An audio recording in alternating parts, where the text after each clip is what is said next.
Selamat malam, selamat beraktivitas buat kita semuanya.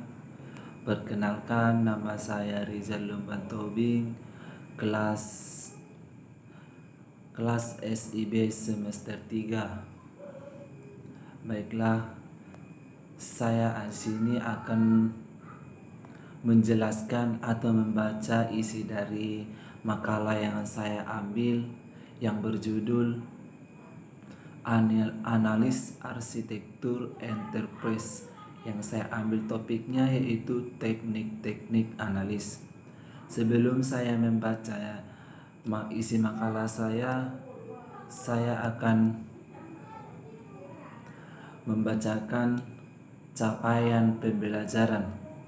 Mahasiswa mampu menjelaskan teknik analis arsitektur enterprise yang digunakan untuk mengoptimalkan efektivitas proses bisnis dalam organisasi.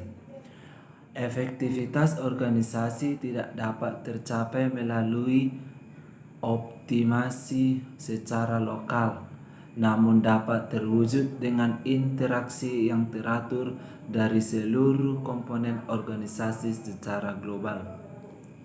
Untuk menciptakan perspektif terintegrasi dari arsitektur enterprise diperlakukan untuk mendeskripsikan untuk model arsitektur dan teknik analis berbasis model untuk mewujudkan optimasi global tersebut. Baiklah, demikian pencapaian pembelajaran saya akan memulai membaca isi makalah saya yang berjudul teknik-teknik analis. Teknik-teknik analis ini ada 3, yaitu kuantitatif, analytical, simulation. Teknik-teknik analis ini saya akan membahas satu persatu, dimulai dari kuantitatif. Yang pertama, kuantitatif yaitu metode penelitian yang bersifat deskriptif dan lebih banyak menggunakan analisis. Kuantitatif bertujuan juga mencari hubungan yang menjelaskan sebab dalam fakta sosial yang terukur, menunjukkan hubungan variabel serta menganalisa. Yang kedua, analytical yaitu jenis teks atau materi lisan dalam bahasa Inggris yang digunakan untuk menjelaskan pandangan penulis mengenai suatu isu. Yang ketiga, simulation diartikan sebagai suatu sistem yang berperilaku mirip dengan suatu yang lain, tetapi diterapkan dengan cara yang sama sekali berbeda. Ini memberikan perilaku dasar atau sistem, tetapi mungkin tidak selalu mematuhi semua aturan sistem yang disimulasikan. Itu ada di sana untuk memberi Anda ide tentang bagaimana suatu bekerja. Saya ambil contoh, yaitu simulator penerbangan, di mana simulator penerbangan ini terlihat dan terasa seperti Anda menerbangkan pesawat, tetapi Anda benar-benar terputus dari kenyataan dan Anda tidak melanggar, dan Anda dapat melanggar peraturan yang Anda inginkan. Berbeda pula dengan unemulation, adalah yang berperilaku persis seperti sesuatu yang lain dan mematuhi semua aturan sistem yang ditiru. Ini berbalikan dengan yang tadi, simulation. Saya lanjut. Teknik analis arsitektur dibedakan berdasarkan beberapa aspek, yaitu 1. Berdasarkan jenis input dan hasil analis, yaitu fungsional atau disebut sebagai properti struktural dan dinamis, dan kuantitatif, misalnya kinerja dan biaya. Yang kedua, untuk menganalisis fungsional dan kuantitatif Dibedakan lagi dua jenis, yaitu analitikal dan simulasi.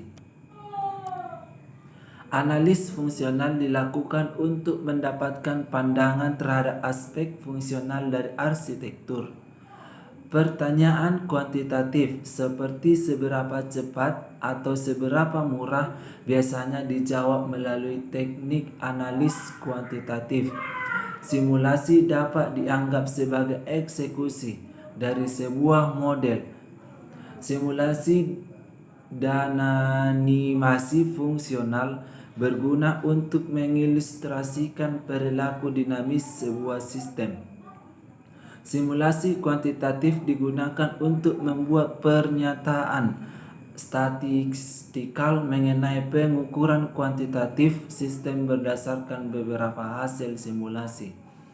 Teknik analitikal untuk analis kuantitatif biasanya lebih efisien daripada simulasi kuantitatif, sehingga lebih cocok untuk memberikan arsitek indikasi awal pengukuran kinerja dan kebutuhan pada model arsitektur. Analis fungsional. Analis fungsional. Dalam analis fungsional arsitektur dibedakan antara aspek statik, bisa disebut struktural, dan dinamik, bisa disebut behavioral. Untuk menganalisis struktural statik arsitektur, ciri khas menjadi dasarnya fokusnya pada penggambaran simbol elemen struktural dari arsitektur dan relationship-nya.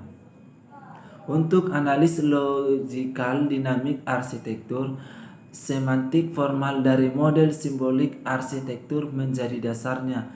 Ciri khas arsitektur hanya menspesifikasikan konsep dasar untuk mendeskripsikan arsitektur.